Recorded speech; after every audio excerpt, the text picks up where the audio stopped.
Mukyala wa Bebe Zuena Kimera tetumulabangako ng'atabuse guno gwe mulundi ogusoose okumwatulira. Ngenda kubambi kutuusaako nenga kansoke nkusabe video eno gimpereka like, nkusabye mukwano video gimpereka like esobole okutambula.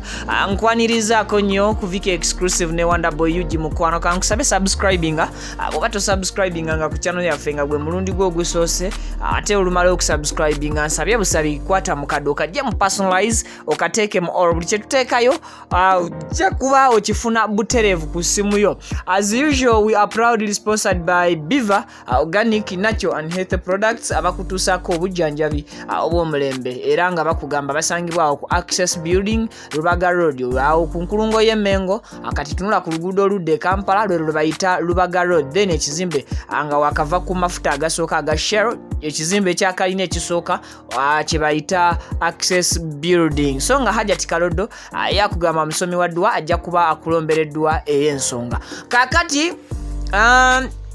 mukyala wa Bebe Zuena Kimera avuddeyo n'akangula ku ddoboozi akulwa abantu abakozesa erinnya lya muwala we amanyiddwa nga Princess Ayambyeko Sophie era ngono asembyayo erinnya lya Sally. Account ya Instagram eyo gy'olaba egobererwa abantu omutwalo mulamba kitegerekese mu lwatu nti eri fake asiiye era mu bigambo Zuena Kimera omukyala Bebe byagezezaako okutegeeza eggwanga agambye nti mu reporting account eyo nga bwe musobola muwala we Princess Ayambyeko Sophia oba Sophie Sally atagendangako ku Instagram era talinayo account nti mukusooka abasooka ne balowooza nti account eno oba oli awo abagitaddeyo y'abafanzi ba muwala we ngera bw'olaba description bwegamba nti diehards for Gaga male daughter, naye kyamubuukako okutandika okulaba nga comments ezisinga ne content asinga ayoleka lwatu era kate nti account eno eri personal si ya Gaga male's daughter nga bwe kiri stated mu biography oba mu bio eya account eno. Ate kinnaba kutegerekeka na kumanya muntu ki omutuufu eyerimbise mu linnya lya muwala wa Bebe bwe bayita Sophie, naye nga end time abagambye nti account eno yandibeera nga egenda ku shuttingibwa down. Kino nno kisoboka okubeererawo ddala abantu abagulawo accounts ez'abantu abagulawo accounts z'abantu bannaabwe nga bakozesa amannya gaabwe olw'okuba nti bo bayitimufu ne bagezaako okukola content oluusi atatuukagana na mutindo gw'oyo oluusi nga tebasoose na kukyogerako. Ajjukira nti omuntu bw'obeera mu life eno ey'okubeera nga buli muntu akugoberera obeera kyakulabirako, so ebiseera ebisinga bangi ate taking advantage eyo okufererako abantu abalala. Muze nga muziraba accounts nyingi nga ne Barbie Kyagulanyi Centamu emabega kawo yavaayo n'alabula ku bantu abaali batandise okukozesa obubi social media handle ya muwala we nti abafererako abantu ab'enjawulo. So nabwe kityo omukyalo ono mukyala Bobby Wine excuse me negwe lwaki ontawanya sorry wamma mukyala Bebe Zuena Kimera avudde bambi n'abasaba mu unfollowing omuntu ono abagambye nti mu unfollowing ate era bw'oba osobola reporting account eyo. Jjukira nti account nkugambye akasita bagiriportinga abantu abawera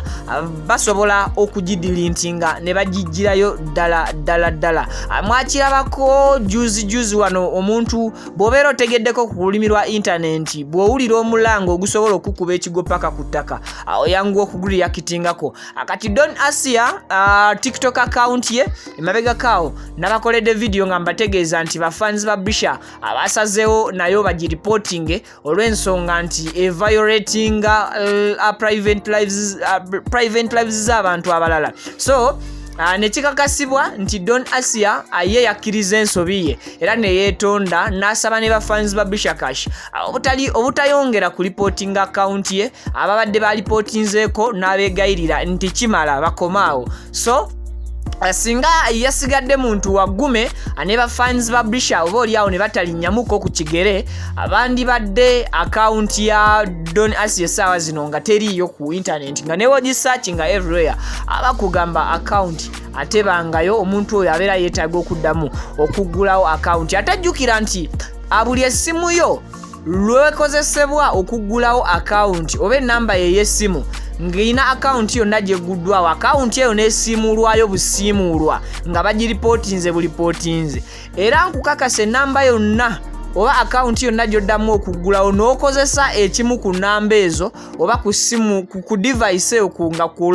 longing the in gye walongingirako in account enkadde gye babeera ba blockinga 100% kiriza oba gaana babeera bakutunuza liiso lya George kitegeeza nti twewale okuggulangawo accounts oba emikutu gino ku mitimbagano egitali mu mannya gaffe. Yes, oyinza okuba oyagala fame naye wali olowoozezza kwani gwe oyagala okukolamu fame kiki kye kisobola okukuzaalira akalako ke kalowoozo kange ak'olunaku olwaleero naawe nkusaba mu comment section yawo wansi obeeko kyonteramu. Viginius the songwriter, I sign out. Like video.